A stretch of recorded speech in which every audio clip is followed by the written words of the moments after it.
देखिए, आज यहाँ पे 14 मांगे हैं जो डॉक्टर कोठारी जी और उनकी टीम जिनको लेके आंदोलन कर रही है, और हम भी उसमें शामिल हैं।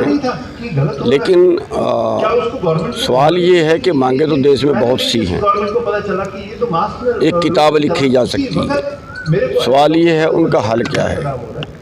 ये सारी मांगें जो हैं, ये सारे बीमारियां जो हैं, ये सरकार द्वारा पैदा की गई हैं। अव्यवस्थित सरकार है, या ये कह लीजिए कि भ्रष्टाचार के हत्थे चढ़ के जो है ये सारा कुछ हो रहा है। आज अमीर और अमीर हो रहा है, गरीब और गरीब हो रहा है। सब कुछ लोग सब कुछ हड़प लेना चाहते हैं, इसीलिए नई नई बीमारियां पैदा की जा रही है, नए नए षड्यंत्र पैदा किए जा रहे हैं, नए नए झूठ बोले जा रहे हैं।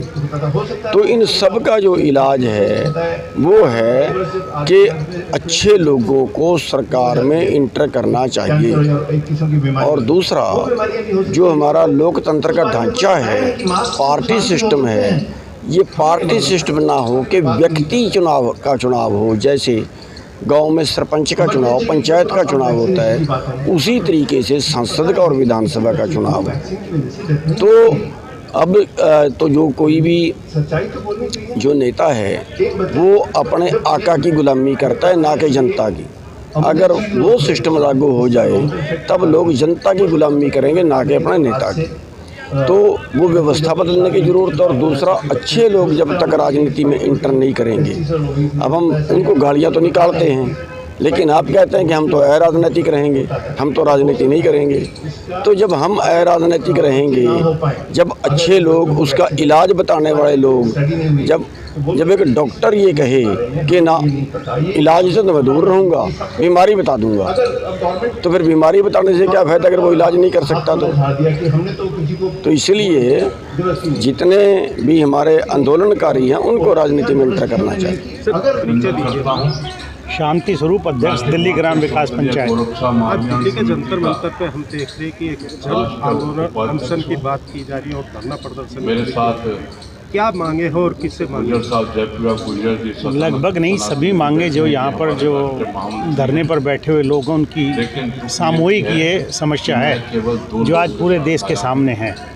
इसमें मुख्य रूप से जो है 11 मांगे ऐसी हैं जो आज प्रत्येक नागरिक उससे जो है कहीं ना कहीं पीड़ित है, और उन्हीं सभी समस्याओं के समाधान के लिए देश के प्रधानमंत्री से आग्रह करने आए हैं कि आपने चुनाव से पहले क्या वायदे किए थे और वर्तमान की स्थिति क्या है। इस स्थिति को अवगत कराने के लिए आज सभी जितने भी भक्तगण हैं वो यहाँ पर बैठे हुए हैं, चाहे वो गोरक्षक दल से हों, चाहे वो सरकारी रिटायर्ड कर्मचारी हों या किसान संबंधित हों। चडूनी साहब आए हुए हैं, जितने बड़े बड़े लोग जो यहाँ बैठे हैं वो इस समस्या के समाधान के लिए सरकार को चेताने के लिए यहाँ आए हैं। क्या लग रहा है, सरकार जागेगी? देखिए, सरकार जाग नहीं रही, सरकार तो सो रही है। जो व्यक्ति मुद्दों से भाग रहे हों, आप उन्हें कैसे कह सकते हो जाग जाएं।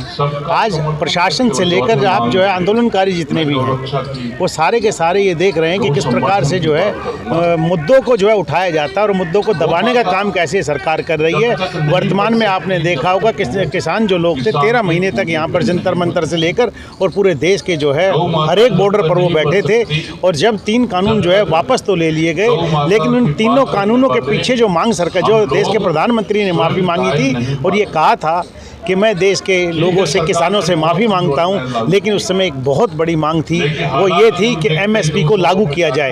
आज देख रहे हो महंगाई चरम सीमा पर पहुंच गई है। उस महंगाई पर अगर आज किसान जो है अपना दम खेत में तोड़ रहा है, आज वो किसान जो बेचारा सड़क से लेकर और जब अपना फसल को बेचने जब जाता है मंडी के अंदर, उस मंडी की स्थिति क्या है, वो अपनी लागत तक नहीं उसमें पा सकता, वो अपने यूरिया का उसके अंदर खर्चा नहीं निकाल पाता, वो अपने बेटे और बेटी जो वहाँ पर काम करते हैं उसकी लागत को वहाँ नहीं निकाल पाता। आज अगर जो एमएसपी लागू हो गई होती तो किसान ये कह सकता था कि कम से कम मेरा अगर जो 250 रुपये किलो या 250 रुपये क्विंटल या 5000 रुपये क्विंटल अगर कोई चीज़ बिक रही है तो मैं उसकी जो उपज को उपजाऊं और उसके बाद मुझे उसकी लागत मिले, तो शायद इस देश का किसान जो है वो सुरक्षित रहे और वो अपने आप को सोच सकेगा कि मुझे देश में कुछ मिला। हमारी विभिन्न मांगे हैं, 14 मांगे हैं, उसमें से मैं कुछ मांगे आपको ब्रीफ कर देता हूँ। जो लॉकडाउन लगाया गया था, लॉकडाउन जो था वो इलीगल था, संविधान में ऐसा कोई प्रावधान नहीं था कि लॉकडाउन लगाया जाए। तो लॉकडाउन से जो लोगों को नुकसान हुआ उसकी भरपाई की जाए। और किसी व्यापारी को नुकसान हुआ है तो उसका पैसा दिया जाए, किसी कर्मचारी को नुकसान हुआ है तो उसका पैसा दिया जाए, है ना। ये एक उसमें से मांग है। दूसरा, सरकार ने जो वैक्सीन लगाया है, ये वैक्सीन जो है बड़ा ही खतरनाक था, बगैर किसी ट्रायल के लगाया गया, इमरजेंसी यूज़ के नाम पर सबको ठोका गया। सरकार एक तरफ तो कह दी कि वैक्सीन जो है वो वॉलंटरी है, और दूसरी तरफ अलग अलग जगह पर रोका गया कि आपके पास वैक्सीन का पासपोर्ट नहीं है तो आप जा नहीं सकते, आ नहीं सकते, बस में नहीं बैठ सकते, ट्रेन में नहीं बैठ सकते, देश से बाहर नहीं जा सकते। तो लोगों को इस प्रकार से फोर्स किया गया। उसके बाद कम से कम हिंदुस्तान में 3 करोड़ लोग वैक्सीन से मारे गए हैं। इस आंकड़े को नोट कर लीजिए, 3 करोड़ लोग देश में वैक्सीन से मारे गए हैं। लोगों को अरबों की संख्या में साइड इफ़ेक्ट हुए हैं। तो ऐसी स्थिति में जिनको वैक्सीन से मौतें हुई है और साइड इफ़ेक्ट हुआ, उनको एक प्रॉपर मुआवजा मिला जाए। ये हमारी 2 मांगे हैं। इसके अलावा काफ़ी कुछ मांगे, लंबी लिस्ट है हमारी।